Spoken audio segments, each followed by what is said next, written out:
Austin Rothbard is the founder and CEO of Twisted Road, the Airbnb for motorcycles. Through his platform, Austin is unlocking bikes across the world, letting owners share the machines and riders explore new terrain. 152 bikes being sold by owner in the Greensboro, North Carolina area.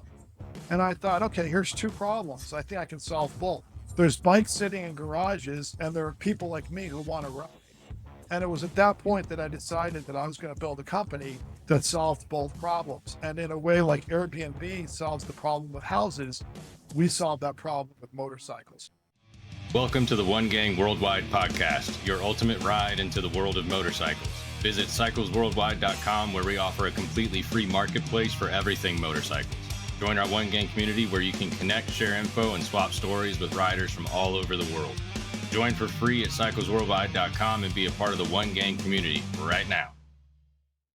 One Gang, welcome to the show. Today we've got an awesome man, Austin Rothbard, CEO and founder of Twisted Road, rent-a-motorcycle company. It is exciting to have you here today. You have actually behind the scenes, for some more context for our listeners, you've been helping us with some, again, kind of back end behind the scenes stuff for cycles. Yeah, thanks, brother. Thanks for coming on, man. This is going to be a fun journey to hear this entrepreneurial mindset and all the hardships in between. So we're getting excited to kind of dive into this thing.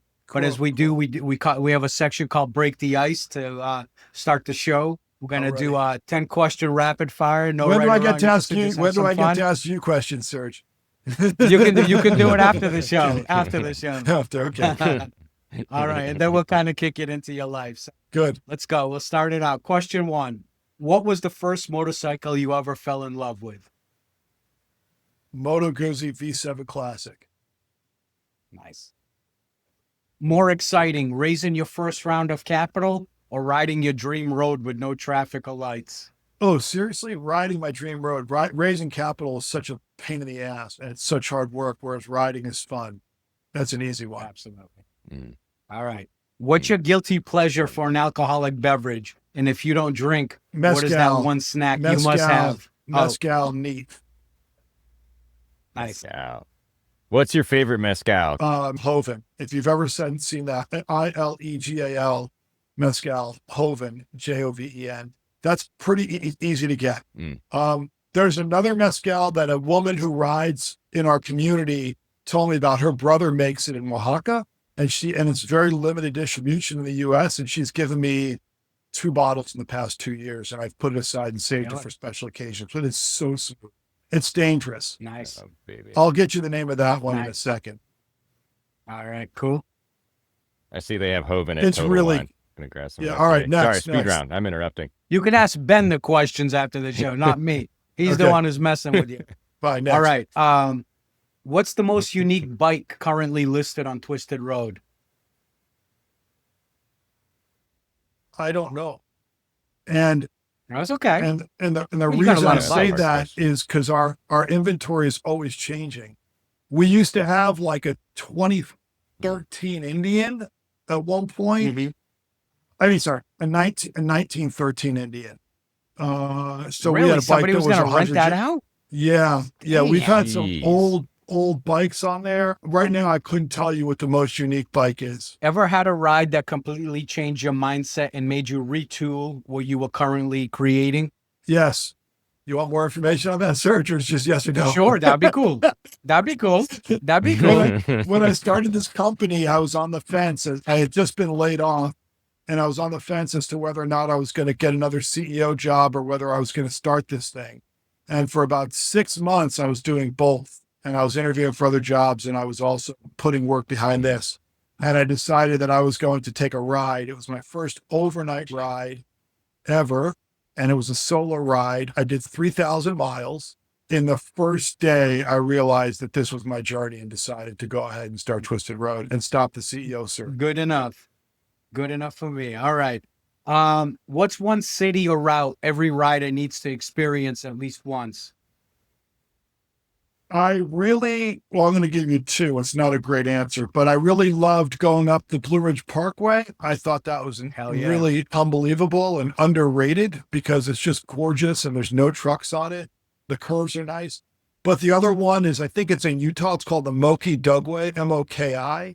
And Have you ridden it, Serge? Have you guys heard of it? I haven't been. It's on the bucket list. I've done the upper country. I haven't done. I want to do Utah, Colorado. It's near Monument Valley. Look up Moki Dugway, M-O-K-I. It's just a ton of switchbacks, pretty steep. It's pretty cool. Killer. All right, nice. If you could have dinner with anyone, dead or alive, who would it be? It would be a guy named Andy Hiss. He was my closest college friend. He passed away like 2 years ago. Sorry, brother. All right. It's okay. Cool. Biggest pet peeve when it comes to corporate meetings? You just said it. Corporate meetings.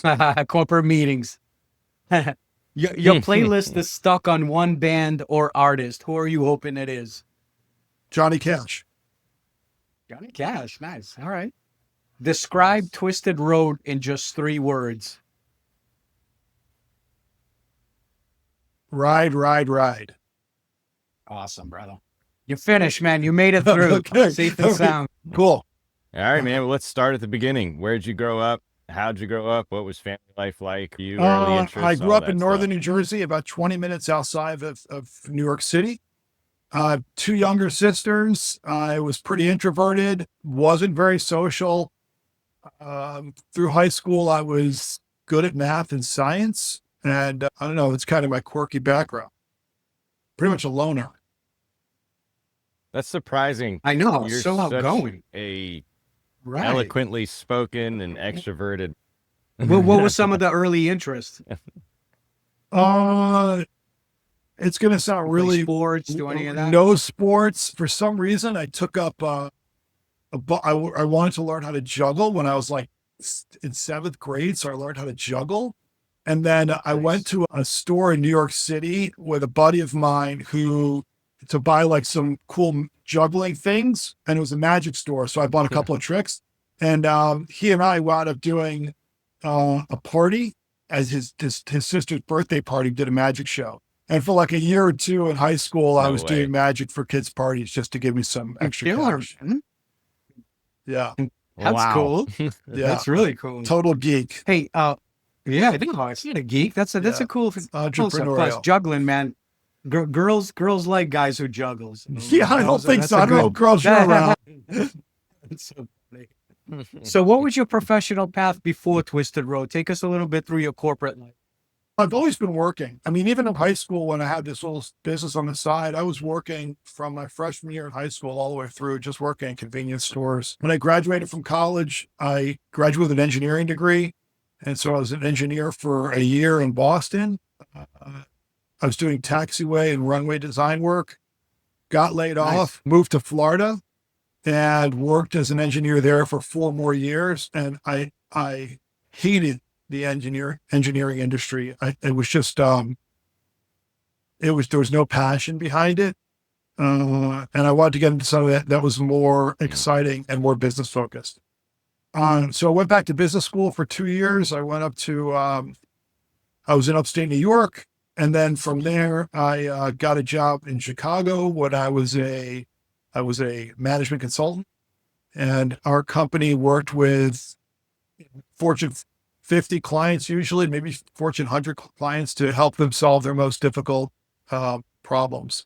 So I did that for 4 years. Issues that we were solving were like Best Buy would come to this company and come to Bain when I was there and say, we know that everything is going digital and we have all of these CDs and a lot of space for CDs and everything's going digital with music.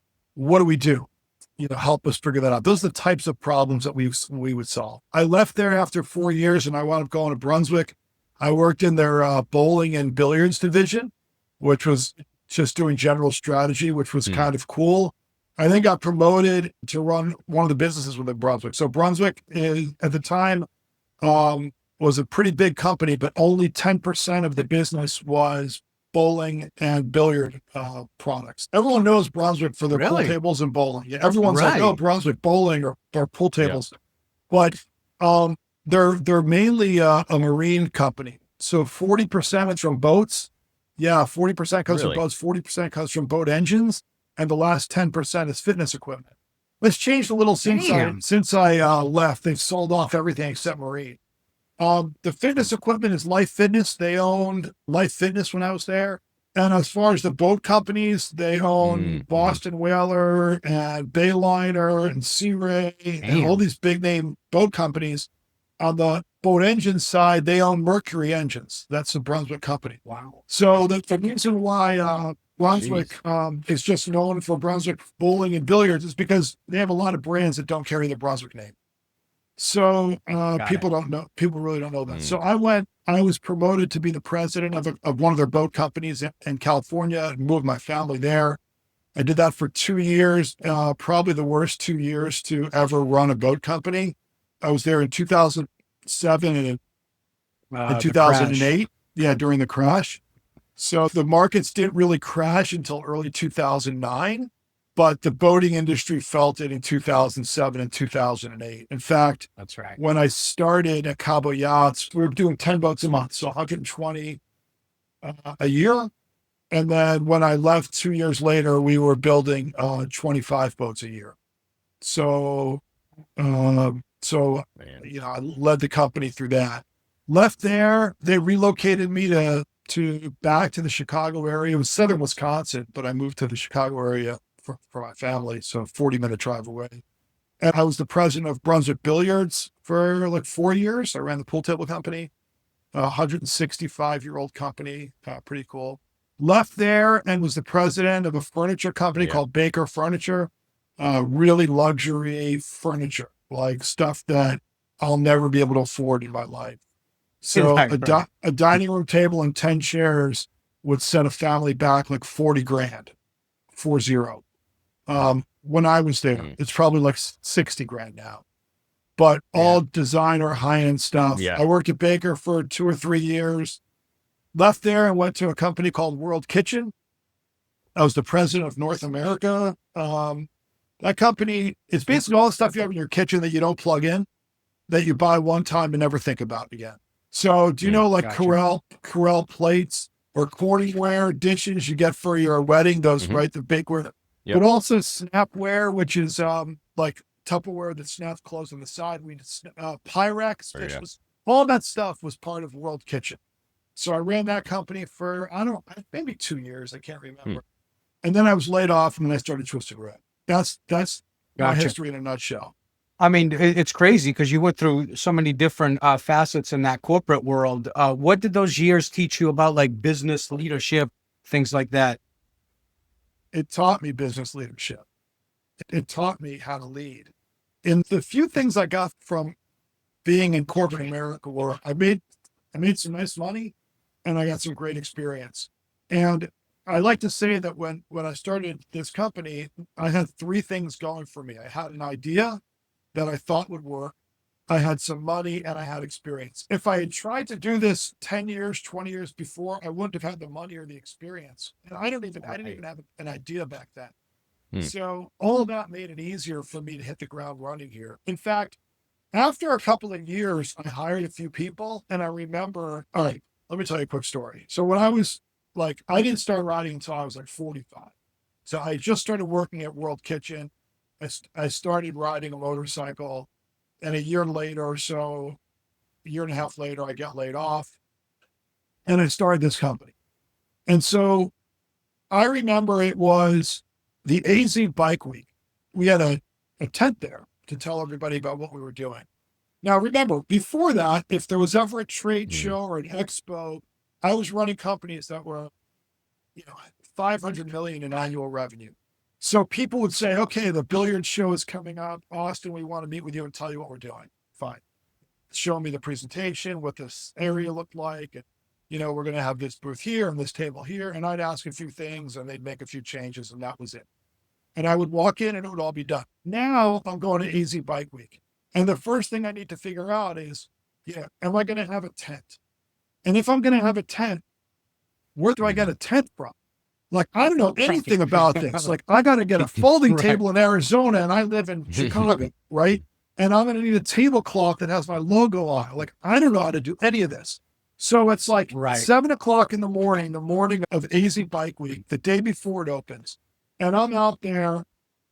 Wind was blowing so fierce and I had to hire somebody this guy that was walking around that would actually hammer into the pavement tent stakes to keep your tent there. Okay. Because it was in the asphalt. So you have to have someone hammer the sledgehammer in. And then I'm setting my tent up and it's hot and windy. And I remember thinking, if you had told me that 3 years ago that I would be in the middle of Arizona setting up a tent in the asphalt for AZ Bike Week, I would have told you you're fucking insane. Because 3 years before that, I'd never thrown my leg over a motorcycle. Right. So in That's 3 crazy. years, I learned to ride, started this thing. And here I am out in Arizona explaining to everyone what we did. So, yeah, that's kind of the path. When I hired people a year later, I remember how great it felt. And not because, like, oh, I don't have to do the dirty work. I still do the dirty work. But it was more because that was my wheelhouse. For 15 years, all I'd done was lead teams. So the minute I had a small team, I was so effective. We could delegate, Right. we had a palette, the vision, this is where we're Of going. course. And all I was thinking about is like these kids who start companies when they're 23, 24, like when they hire people, they must be so scared. Like they don't know what to look for. They don't know how to lead them. They're making mistakes left and right. They're making the mistakes I was making when I was running Cabo Yachts, in 2007. So this just felt easy. Bringing on a small team was like, it was easy. It's what I was good at. That's interesting. It reminds me, I was talking with a good friend who they are an entrepreneur. They lead other entrepreneurs, and the ideas that they push are basically whatever you do, work at it. Even if you don't hire other people out of the gate, work with other people in the similar industry so that you can learn from each other's mistakes. That people kind of forget about that value of working with a group or in a community. You can learn from others' mistakes without having to go through it yourself. That's invaluable. So in these early days, early years, you've got all this experience, this executive experience now. So I'm really curious, what was your vision in those early years for Twisted Road? When we started, I was like, this is going to be everywhere. And we're going to have 10,000, 20,000 motorcycles on the site. But then I wanted to move into other things. I wanted to have events on the site. I wanted you to be able to buy a motorcycle on the site. What I would have loved was if you're going to Nashville, Tennessee, you find a bike on Twisted Road. It tells you the events that are going on. You fly there and get the bike. It'll tell you what other people are riding in the community and what rides they're going on. You ride there. Maybe it shows you a hotel that has covered parking so you can park there. And then at the end of the trip, you love the bike. You decide to buy the bike through our website and the bike gets shipped back to your house and delivered. Like that's kind of the ecosystem I was envisioning. Got it. And we've made some inroads on a few of those, and a few of those didn't make any sense to continue pursuing. But events are on our site. If you get a bike from us, it'll show you the events that are happening close by. If you want to know what bikes are for sale, there's a way to filter for bike for sale on our site. We don't earn any money off it. It's just for people to let the community know they're selling their bike. Right. Yeah. Bike Bike sales is really hard online because if you're going to manage the transaction, there's just a lot of fees in taking money and passing money on to other people. If you do it through a credit card, you're going to get charged 3% or 4%. Right. If you do it through an ACH transfer, there's other fees. And then the next question is like, why would someone buy that bike through us? Even if I charge $100 for that transaction, why wouldn't they just say, I love the bike and I'm going to go and buy it from the owner? Like they would not pay the $100. So there were things in there that didn't make sense. We looked into, could we provide financing?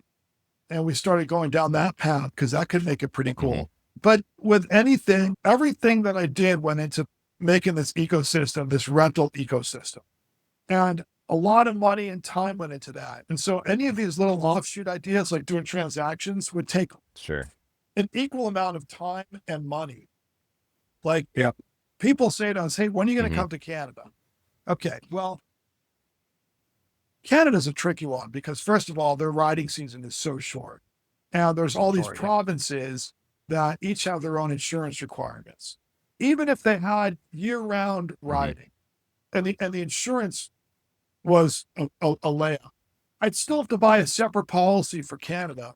And then what I would have to do is spend the time Right. marketing it to get people to list their bikes on in Canada, right? Which took time in the United States to build up that. So I'd have to go and invest the money, the marketing dollars, and the time into a whole new country for time, over a period of time to get the traction. So right now we haven't seen a lot of big opportunities that provide the same payback as the rental side do. So we haven't invested. Gotcha.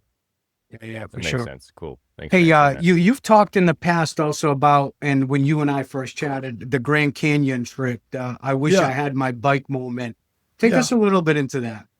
Right. That's interesting because we haven't even really spoken about what we do yet on the podcast. We've talked about how great my magic and juggling career was. Well, we're getting there. We're getting there. Okay. It's a step-by-step process, man. So let's see. So I was with my family in the Grand Canyon, and I remember thinking to myself, this is beautiful. I wish I had my bike. And then I looked online. There was a motorcycle rental place 2 hours away. They only rented out big baggers, and it was like $200 a day to ride. And there were 3 issues with that. I wasn't driving 2 hours away from my family to get a bike. I didn't want a big bagger, and I didn't want to spend $200 a day. So everything was wrong with the equation. And then a few months later, I was staying at my mother-in-law's with the family there. And I just wanted to get away from the madness and hop on a bike. And I didn't know the same 6 words. I wish I had my bike. And I looked online and there were no rental places. I went to a few dealers and said, hey, do you guys rent bikes? No, we don't rent bikes. But when I went onto Craigslist, there were 952 bikes being sold by owner in the Greensboro, North Carolina area. And I thought, okay, here's 2 problems. I think I can solve both. There's bikes sitting in garages and there are people like me who want to ride. And it was at that point that I decided that I was going to build a company that solved both problems. And in a way, like Airbnb solves the problem with houses, we solve that problem with motorcycles. So we have probably around 3,000 bikes on the site, all owned personally. Oh, we have a few dealer bikes, but most of them are personally owned. And people make money renting out their bikes, and other people can get a bike when they travel, or if they don't own the bike, they can get a bike. That's right. It's awesome. It's a great concept. I mean, phenomenal. Thanks. For anybody who rides and always wishes they can have their bike because the weather's beautiful or the roads where they're staying are incredible. We've all been there. To be get that. Yeah, we've all been there. We've all been there. What's up, One Gang? I used to think that if I spent big money on riding gear with a logo on the back, I was getting top quality. I gave Leather Up a shot. I wasn't sure at first, could I really get quality gear without spending a fortune?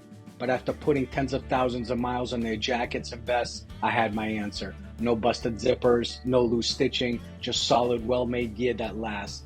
Leather Up carries trusted brands like Milwaukee Leather, Hot Leathers, and more, with gear for every rider and every budget. Plus, their customer service actually cares and picks up the phone, something rare these days. So do yourself a favor, check out leatherup.com. Whether you need jackets, vests, chaps, boots, helmets, or luggage, they've got you covered. And because you're part of the One Gang Worldwide family, use code CW20 at checkout for 20% off your entire order. Stop overpaying, gear up with Leather Up, and see the difference yourself. Austin, you launched with 79 bikes and no experience in tech, in this side of tech. What were those early days like? When we launched, the 79 bike thing is interesting. We launched with 79 bikes on the site. I was spending, for a month or two before that, let's see, we started that. So for 2.5 months before that, I was spending almost $500 a day advertising to get bikes on the site. Wow, $500 a day. What were you using? Facebook and I was Instagram? using Facebook and Google ads, and quickly found that for what we were doing, Facebook was better for getting bikes on the site. So we launched with 79 bikes on the site. And I remember telling my family, I just want to get to 100 bikes. Right. And so about a month later, my daughter said, hey, how's the company going? I said, it's good. And she said, how many bikes do you have on the site? I said, well, we've got 183. She goes, that's amazing. All right, well, you've done it. I said, what the hell are you talking about?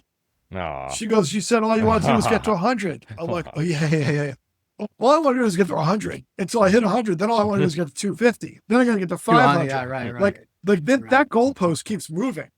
So, Hell yeah. but the early days were probably working 16 hours a day, 7 days a week. I started working out in the kids' playroom.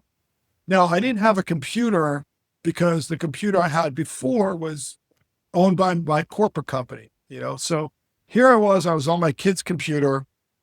I mean, I'm literally stepping over Legos to get to the computer on this fold-out table I had in the corner. Right. And I'm putting this company together, and I don't know about tech. I'm trying to find someone who can build it. I don't know anything about raising money, but for now I don't need to raise money. So, but I'm putting email campaigns together. I'm trying to figure this thing out. And one day my kid says to me, he says, hey, Dad, did you use my computer today? I said, yeah. He said, in the future, can you do me a favor and ask me permission before you use my computer? And I'm thinking, are you kidding me? Like, it's a fair thing to ask, but all I'm trying to do is work and feed this family and pay the mortgage. And now I got to ask permission to do that. Like, if he had any concept. So anyway, that was the day I bought a computer. I still worked out of the playroom for a while. But yeah, those first 2 years, it was all me, and I self-funded everything for the first 2 years. We feel your pain, man. What was the biggest initial roadblock for you, and how did you overcome it? I'm really especially curious about the insurance side of the things. By far, yeah, man. Take us into that, please. Well, explain what you had to go through. Yeah, the problem with insurance is that if you ever go to a company like Progressive or Geico to have them insure something like this, they don't want to take the risk because they can't quantify it.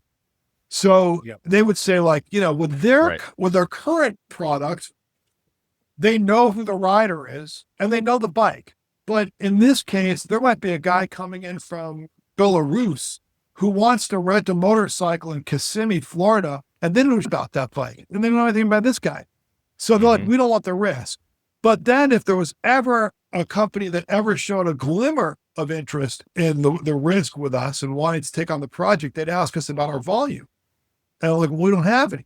And they're like, well, what are we going to do? We're going to take on all this risk to do what? To earn $10,000 in a year or $5,000? Like, it's not worth it. They said the best way to get this done is you need to take on the risk for a few years and then show the numbers and maybe we'll insure you. So I was able to find a policy that at least covered general liability so that if my family ever got sued, I thought I was okay. It seemed like it was okay. In the early days, I made sure that every single rider who used our platform, they had to own a motorcycle that was insured. And so we just basically leaned on the backs of people's insurance for 2 years, a year and a half. So about a month in, somebody dropped a bike. It was raining out. They took a turn too fast. The bike went down. Like I said, it was probably a month in. It was so early. And I remember panicking and being like, well, I hope this works. And we were able to get the guy's insurance on the bike he owned. We called in a claim and the owner got paid and it worked. And for a while, every single time a claim came in, it just was so scary because I didn't know if this was going to work or not. I didn't know if it was, if we had, like, I was using my own money. If it didn't work and there was $15,000 of damage, I'm cutting a check for $15,000 of damage on a bike that I made $20 on the rental. Like the numbers weren't making sense. Then one day I was talking to a Chicago investor group, a Chicago angel investor group. And before it, I was networking with one of the guys who was there. And he asked me what I'm doing for insurance. And when I said, we're still working on it, he goes, look, I have someone who might be able to help. And he put me in touch with the gentleman out in California who was starting a company that all they were going to do was peer-to-peer insurance, whether it's Airbnb or us or any other company where it's shared assets, and they were going to provide the insurance from. They had just started. They had their first client, but it wasn't even really a client. They weren't really doing insurance for that. They were helping them build a website. So we became their first real client. and they insured us and they placed liability and damage for us. And they also handled all claims management for us. When a claim came in, they would deal with it, as well as background checks for the riders. The rider would come in and go through the background check before they would ride.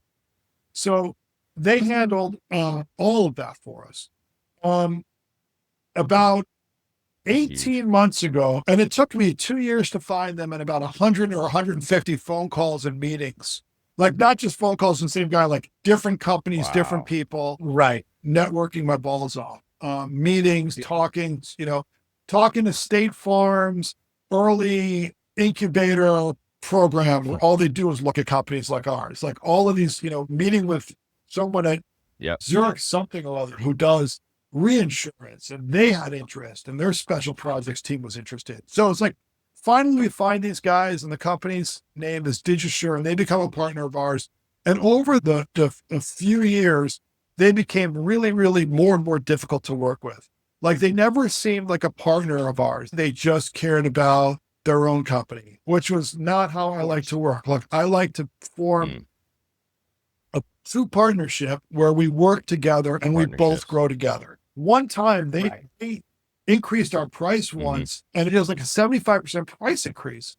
And I'm like, guys, this is insane. What are you doing? And they're like, we have to do it. There's no room for negotiation. I'm like, can we lower the price a little bit here? Like, all I'm going to do is pass it on to my customers, which is then going to reduce our volume, and it's just not going to be as good for anyone. Sorry, there's no room. We have to do this. Right. And they would do shit like that was just so frustrating to work with, to deal with. In February 27th of 2024, so a year and a half ago, we got an email that said they're going out of business. And the company will be 100% closed on February 28th at 5:00. So us, some other big companies, RV Share, other companies like that did similar things. We're just, it was done. We had 24 hours to figure it out. Wow. There were 3 parts of the business that they did for us. They were a broker for our underwriters of our liability insurance. Like, that was number 1. But the good news is we had an underwriter already. They were just a broker. That policy had 3 more months left on the policy.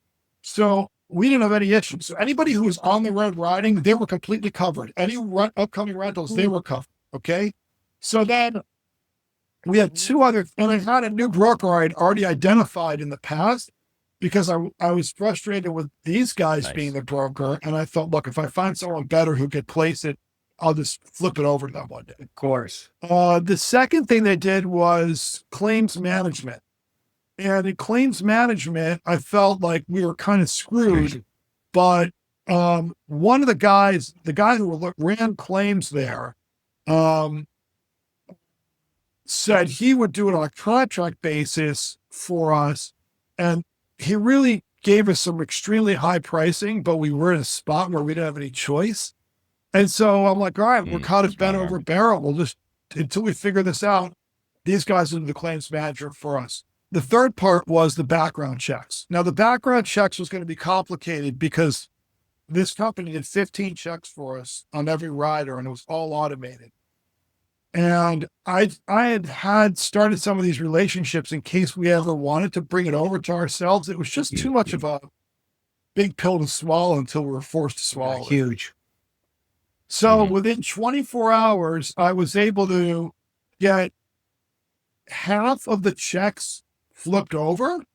And then it took us another 6 months to get 6 months to go through the other half. So people who rented with us in, say, March, April, and May and June, there were some that shouldn't have ridden. Our claims were higher in the middle of 2024 to end of 2024.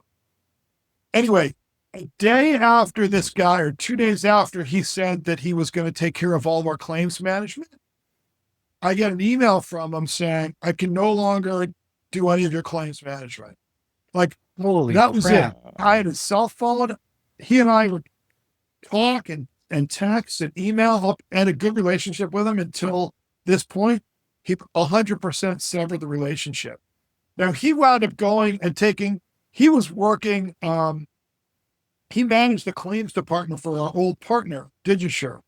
And apparently there's another company that does RV rental like we do, and they hired the entire claims team and just took them internal. And maybe it was a conflict of interest or something, but there was no like, hey, I'm sorry. Hey, I can't do this because of my new employer. I don't want to compromise. Nothing. Right. It was just, I can't do this. No explanation, no more communication. So we were able to find some people. Jeez. It took me a few days, but I was able to find a team of people who we could contract our claims management to. So right now, as we sit, we're about 18 months after that happened. We have all the claims management under control. We have a better verification process than we ever had. And we've moved all of our brokerage over to another company. We can't do that internally. We need a broker to place the insurance. So operationally, we are in better shape than we've ever been, and we're saving money. So, yeah, that was a big pain point for us. That's the insurance story. Man, that's got to be a lot of sleepless nights on that, man. Well, the thing that's really cool now, and this is going to sound really peculiar, is if a claim comes in now, we get as worried about it as if a claim gets filed to Hertz Rent-A-Car. Like it happens. Well, what's the number one thing? Is it like drop bikes? Yeah. Most of the claims that come in are small stuff. Someone hit a patch of gravel, or more often the kickstand wasn't down all the way. Look, people are getting on bikes they're not familiar with. So right. It could be something as simple as you're taking your first turn and you go down. You're just not familiar with the weight and the riding position and the friction zone and all these other things. Fortunately, we do such a good job verifying the riders before they even can ride with us that less than 1% of the days ridden have a claim. And that's a claim on everything. That includes a busted mirror all the way up to a totaled bike. It's everything. So, and it's less than 1% of the days ridden. Crazy. That's scary, man. Scary to know. I can't even imagine what you had to go through all that. That's drop and then I mean, because that's everything it rides on that in your business. So it's like when they're flaking out, you're going like, what's going on? Without continue insurance, this? How do we do this? Yeah, we don't have a business without insurance. Yep. Yeah. It's a good lead into the next question. What have you learned about trust from building Twisted Road? It can't be easy to hand your bike over to a stranger. How did you make people feel comfortable doing that? One of the founders of Airbnb said that when they designed the website, they designed for trust. We designed for trust. So what we do is we had to build it in every step of the way that we are making sure that everyone's comfortable, that the person who rides the bike is comfortable, that the bike is going to be in good working condition and won't break down, and that the owner knows that the minute that bike leaves the driveway, they are covered. I mean, I feel like the scariest part for a motorcycle owner, the first bike I rented from our company, I was in Portland and doing a motorcycle show. And I picked up this, a Triumph Bonneville. And the woman walked out and told me about the bike. And she's like, all right, enjoy it. And she had a few questions on how payment works and all that. And I put my leg over the bike and she leaves and goes in the house. And all I'm thinking is, I know she's behind the curtains looking out, to make sure nothing happens. Yeah. Like that one moment, the first time someone takes your bike out on Twisted Road, it's just got to feel a little uncomfortable. It just feels a little uncomfortable. But we've got guys who make thousands and thousands of dollars with us a year, renting out their bikes, who have paid off a bike, who have bought additional things for a bike. We had this woman in Long Beach, paid off the bike, added a 12-pack, bought another bike. I mean, she just keeps churning out the rentals. The platform we built, it works for everybody. But there is a little bit of fear in the beginning. And then what we've done is we've increased our background checks. Sure. Like I said, we do 15 things we're looking Well, what at. do they consist of? Tell our listeners. What are the background checks consist? First, well, we're not getting into too many details. We do 4 things around identity theft and fraud. Make sure you are who you say you are and your driver's license is real. We do 9 things around risk on the road, including like looking at how long you've had an endorsement. Have you had any risky driving behavior or riding behavior? We do a soft pull on credit. And then we have 2 checks we do on criminal background. We check just general local, county, state, city, state, local stuff. And then we also go into the federal watch list for suspected terrorists. Gotcha. Cool. Unless there's some flags that get thrown, that check takes usually a few seconds to complete. Austin, and what if the person Turnaround's crazy. currently doesn't have a registered motorcycle or an insured motorcycle? They're a rider and have a great experience riding, but maybe at the moment they have their endorsement on their license, but they don't have a physical insurance policy to show you on a bike. Can they still rent a bike? Yeah. So years ago, when we went from doing our own thing to moving over to using this company, DigiSure, to do the insurance, we were able to then give the bikes to anyone. Anyone who passed the background check can ride. So Right. a third of the riders on our site don't own a bike. They just don't own one, which is okay. We have so many people who are traveling from all over the world. We don't lean on the rider's insurance. You have to purchase our damage protection and insurance. You have to. Gotcha. You mentioned about the platform, but Twisted Road obviously has a large platform in regards to the rental side, but it's also a community. Why was the connection between owners and riders so important to you in building this? You guys know the motorcycle community is the tightest community that there is, right? For some reason, like if I ride and you ride, we both share something, we both like get it. We're like, it's just there's a certain amount of trust and understanding that's there.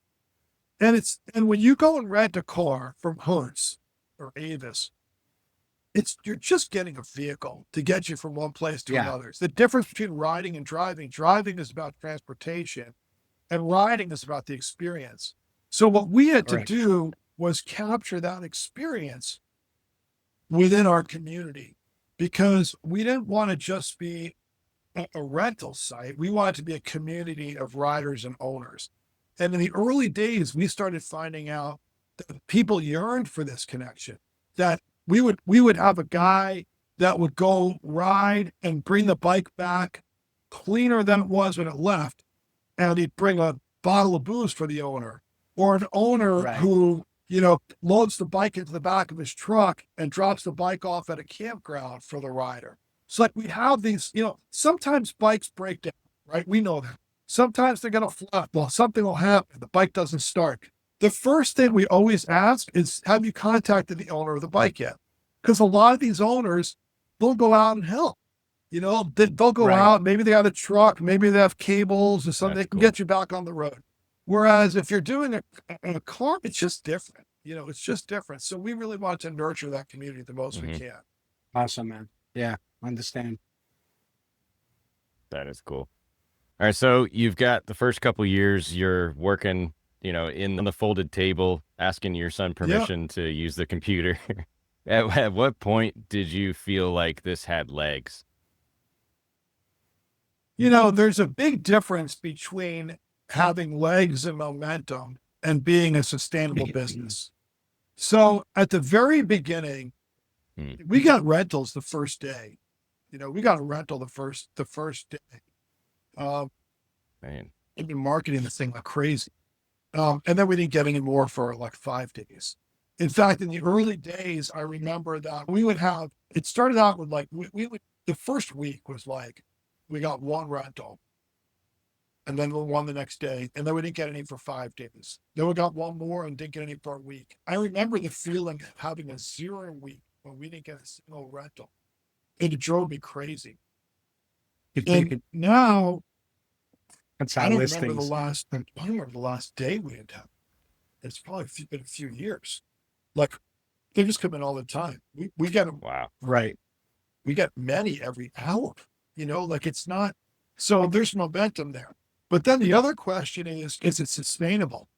And for a while, we didn't make money. We still haven't made money consistently in this company. But there's a point when, really interesting operation, because for us, there's a certain amount of fixed costs that we have. And that can be tech expense, maybe some people. Once you get past that, the more I can automate this and the more my team automates this, we really don't have a lot of additional expenses. We can double the business, not hire, maybe hire somebody for just 40 grand or so. So as this continues to get closer to that inflection point where we know with a little bit more volume and a little bit more momentum, we're a sustainable business, the stress kind of comes off. So your question is, when did I realize it had legs? I realized it had legs in the first couple of months when people would ride it, loved it, and, just told us how great it was and wrote great reviews. Like there was something there. And we were always growing. Every month we were growing. Every week we were growing. But the question is, could this thing get big enough where it was sustainable? I probably didn't feel comfortable with that until 2023. There was a time I remember telling my wife, like, it was the first year of doing this, and I'm trying to forecast. Like the first time you come up with a budget, like here's my 5-year plan. And I think in this year we're going to do this. This year we're going to do this, and it's based on absolutely nothing, right? Whatever your dreams are. Yeah, exactly. And then the numbers start coming in. Through that now. Yeah, and the first month you do, $2,000 or $3,000 of rentals, of which we made like, $400 or something after paying our owners. And that's before paying my marketing expense. That's just after paying the owners, we're left with $400 in the entire month. And I wasn't making anything. And like literally was making zero the first 2 years. And then I'm like, well, what is the next month going to look like? And what's the next month going to look like? And what's it going to look like a year from now? Because in my corporate life, I could look back 10 years and say, well, we're growing at 3%. Or in January, we always grow fast. And in February, and I had numbers to look at. But I didn't know whether that first year, zero reference. And so I'm talking to my wife. I'd been doing it for 2 or 3 months. That we're at the dining room table, and I'm like really stressed. And I'm like, this is growing month over month right now. But how do I know if there's more opportunity next year, or if for some reason I've hit the peak? How do I know if I do 100,000 in rentals in year 1 and 150 in year 2 is the biggest this thing's ever going to get, be 150? Like, and even though I did the math on it, here's the size of the market and all that, that's all theory. Like here we are, the practical. And I'm like, how do I know if I've hit the peak, the top of this thing? And it was late at night, kids had gone to bed, and she said, let me tell you something. Every entrepreneur before you has sat at the dining room table, asked themselves the same question. And it's right. There's no way to know. You just have to have a lot of hope and conviction that you're building something that's big. And that's right. And if I knew back when I started it, how many years of hard work it would take and how hard the work would be, I don't know if I would have started it if I really knew, because there was so much optimism and hope and I'm going to change the world. I don't know if I would have started it. But now the other part is I don't regret starting it, and I wouldn't have changed it. Like, I'm so happy that I did what I did. But I don't know if you said, look, it's going to take you this much, and here's the financial stress going to put on you and your family, and here's this and this. I don't know if I would have had the stones to do it, but I'm glad I did, and I wouldn't change it. Brother, love the honesty, man. That's so important. I love what you just said with that, because that's what entrepreneurs go through. So everything you've done and you've gone through and still going through from time to time, it's part of it. Kind of takes me to, like, what's one mistake you made that taught you something critical as the founder? This is another important part for potential entrepreneurs. I've got a really specific way that I like to look at my life. and that's business decisions and personal ones, which is when I reflect back, I might be able to say now, like, you know what, back then I wouldn't have made the decision I made. Like early on, I needed to find a company to help me build the site out. And I found the company and they helped me. And we used that software for a year and a half. And it was maddening and did not do what we needed it to do, but it got us off the ground. Okay. So if I had to do it differently, would I have chosen this company and this path again? Probably not. Right. But Yeah. At the time, I made the decision, the best decision I could with all the information I had. I had 3 different options that I'd identified as to how to go forward. I had the pricing on all 3, and I chose the best one. Would I have gone with one of these other 2 if I knew? No, maybe there was a 4th option I hadn't explored. But what I like to look back and say is I made the best decision I could with all the information I had. So there wasn't like a big learning from it. I mean, I'm always learning all the time on everything. And it was, maybe it was a mistake, but I try not to dwell too much on that. I just like to look forward. And that goes with my personal life. Like if I'm making the best best decision I can at the time with the information I have, like that's all I can do. Absolutely. Great perspective. Another great lead into the next question. Leadership seems like it's very personal for you. You've talked about the rituals that keep you grounded. Walk us through a typical day and how that's evolved, or if it has evolved. There's something we call the operations here. There's 3 or 4 major parts to this company. There's the operations, which is every single rider and every single owner and every single ride. Like that's the operations. Okay. The next part is marketing. The 3rd part is technology. And the 4th is like new partnerships or new ventures. Okay. So on the first part, the operations, if anything happens that needs attention, that could be somebody that's coming to ride from Italy and their driver's license isn't being recognized by our company. Or it could be somebody who goes to pick up a bike and the owner's not there. Or it could be a guy who rode 10 miles down the road and the bike just shuts off.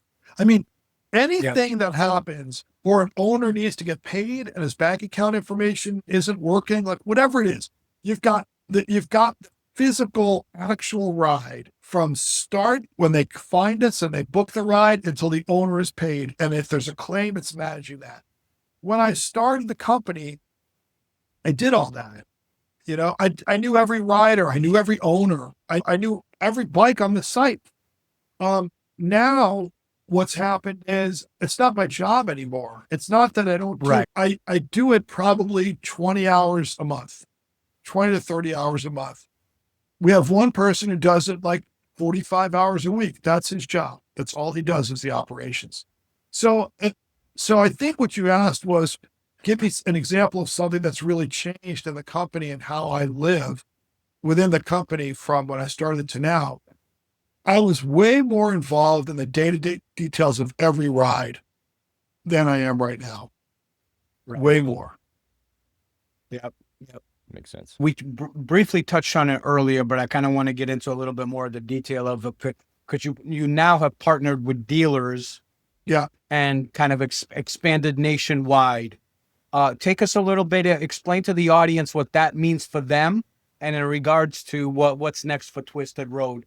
We have a few dealers who are just all-star companies. They've been very successful in filling gaps in the market. So one of them is Smoky Mountain Harley. They're right in, they're in Tennessee and they're right near Tail of the Dragon. They're great. And then we have a dealer in Dallas, Texas Harley, and they have a few locations, also great partners of ours. And we find that there is often a lack of big touring Harleys available. And so if somebody in your listener group wants to make money, the fastest thing to do is put their Harley on our site. If it's a Road King or bigger, put it on there and it will be rented. the good thing about dealers is they may have 10 bikes that they can put on there. And the next thing you know, there's 3 guys coming in from out of town that want to ride the Dragon, and they got these big Harleys to put them on. There are 7 guys picking up bikes today from Texas Harley. They're coming from Australia, 7 of them. Nice. And they're spending the next 2 weeks riding to Vegas. And then they're going to drop the bikes in Vegas, and we've worked with them to ship them back to Texas Harley. Like, Taylor. we've got, Cool. you know, if there are dealers that are out there that want to start having another income stream, we can help them immediately, especially Harley dealers. Yeah, especially you taking used bikes that they already have for sale anyway, Right. and putting them out there. And it's a good way Right. to sell the bike because somebody who rides it may fall in love with it and buy it. So Absolutely. why the hell not? I mean, that's a Absolutely. great concept, brother. That's a Yeah, great absolutely. job with that, by the way. Yeah, absolutely. Thank you. That really is. It's such a cool concept. Very smart move. What advice would you give someone who's, you know, sitting on an idea right now, but afraid to take the leap? Look, if somebody has an idea that they think could be a good business and they're just afraid, the real question to ask is after everything's done and they are in their final years on this earth, will they look back and regret that? There are some people who won't, and there's some people who will. And one of the things that I came up with when I was trying to figure out whether I should start this or not was I knew I always wanted to start my own company. And that if I didn't take my shot now, I knew I would regret it. No question, I would regret it. So if you are one of those people who knows you're going to regret not doing it, it's time to start it. You don't have to quit your job. You don't have to do it full time. Start out by doing a little on the side. Learn, ask Chip away. questions, just chip away at it. There will then be, if this thing starts to pick up, whatever you want to do, there will be a day where you're probably going to have to quit your job and do it full time. But that's, Dude, you know that's what's crazy about what you did? Is What? that you went into an industry you had no freaking idea what you were getting into. no You know idea. what I mean? Like you rode the bike, you love being on 2 wheels. You knew that because that was something that was very, very special to you. Right. But your background was in so many different other things that for Right. you to do that, man, hey, that kudos to you, brother. That's what you call about like when you tell people like if you have a passion and it's something you're extremely strong about and feel no matter what people say, the naysayers, the supporters, you go after it. That's what you did, man. That's freaking Well, look. cool as hell. Look, I had a lot of good business experience, and the beauty about business is that business is business. You know, it usually can translate from one industry to the other. What I didn't know anything about was technology, insurance, and raising money. Those are the 3 big ones I didn't know. So all I did was I asked questions. You know, I met people who knew about those things, and I asked a ton of questions and did my best to learn about all of it. And I just had a lot of confidence, misplaced or not, I don't know. But I just figured, look, there's nothing I can't figure out. I'll just figure it out. And so with my confidence and my experience and my curiosity, I was able to kind of forge a path. I had one guy who said to me, there are 2 traits that drive success in business: drive and curiosity. And I remember thinking how important that is. Like when you find people who kind of are stagnant in their careers, they either don't have drive or they don't have curiosity. You kind of need to have both. Right. And I think those 2 things have just been part of my DNA. So, Austin, you're a guy who's always on it, always trying to get better, Yeah. always looking, like you mentioned with your daughter, you know, you did it. You made it to 100 bikes. Well, no, now I want 200. This might be difficult to think or Still- difficult still to answer building. on because you're a pusher. But when you look back at everything that you've built so far, what makes you the Well, most proud? The thing that makes me the most proud, I'm going to say, is my family. And just knowing that my wife and I have created a unit Nice. that are really tight with each other and really just love being with each other. And my kids one's in college and the other is going in a few weeks.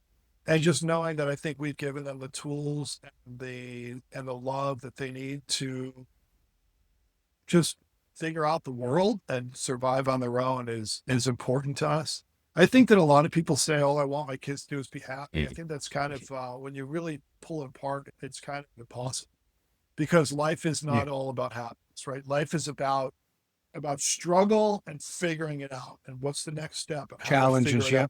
It's the challenges. So, That's right. so we just wanted to make sure that these kids have the tools to figure out life, and we feel pretty proud that we provide. On the work side, Does she help you with the business? Does your wife, is she involved in the business? she has given me all the support I need and all the freedom I need Awesome. to survive. So that is what she's given. Good. And she's got an incredible amount of patience. And one thing you'll find is, if you guys have spouses, every now and then you're going to meet somebody and you tell them what you're doing, and they say, how's your wife? And if the answer is, oh, she's great, she supports me totally, then then you have everything you can ask for from her.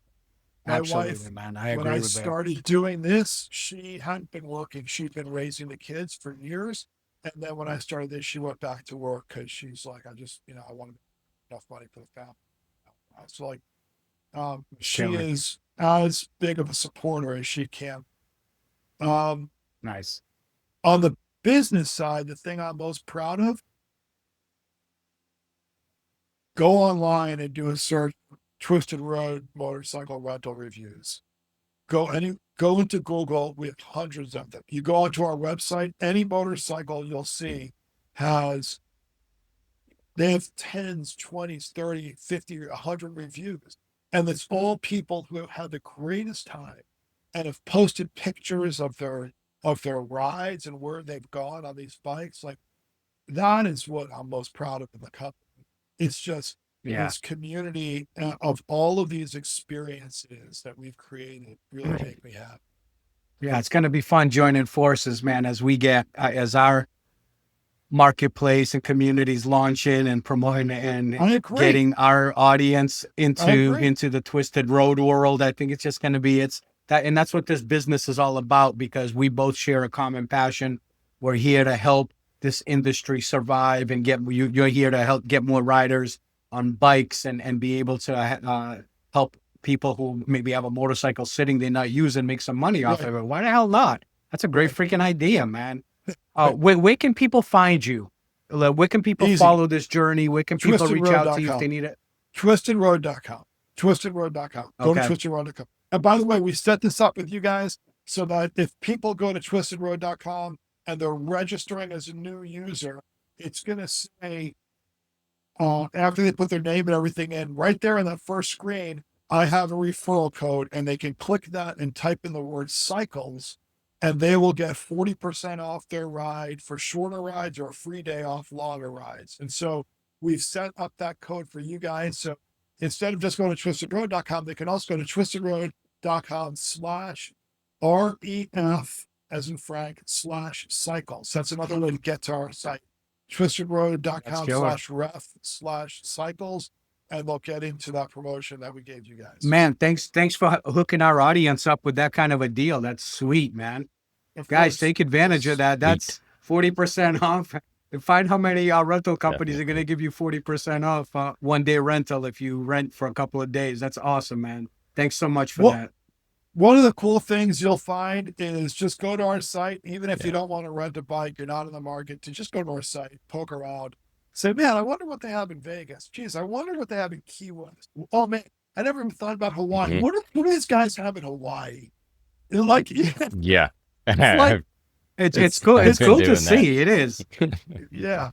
It's cool to see what's around. I mean, for sure. Shit, they got this adventure bike that I can ride right in Denver. That's awesome. Like, you just see these really cool bikes and then click into them and start looking at the reviews. Yeah. Like, I don't know. It's pretty exciting.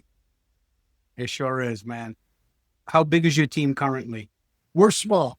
If you include me, there's 3 full-time people. That's a good thing. Yeah, I think so. There's just 3 of us. Yeah. Well, I mean, it's a business that you don't need a store for people to walk into. You're walking into other people's stores. You're just giving them the road to get there. So, I mean, that's right. I mean, if the 3 of us hop on a quick call, And we don't ever have, we don't have any scheduled Less corporate meetings. meetings too. We have a daily check-in where we talk for 5 minutes on what's going on, and that's it. Everyone just then goes back to work and does their jobs. And if the three of us are ever on a call together, we might as well call it a company-wide meeting because there's just 3 of us. It's a beautiful thing. Right. That's true. That's the We way have to a do few it, man. Keep it small. part-time. Yeah, we have a few part-time employees, a few Awesome. contractors, but we're not big enough to need a CFO. We're not big enough to need anyone in HR. We just kind of all just do our own work. Absolutely. One more question, Austin, which I'm Man, curious already. about. Thanks. This has been Did you awesome. go and try to find seed money after you ran out?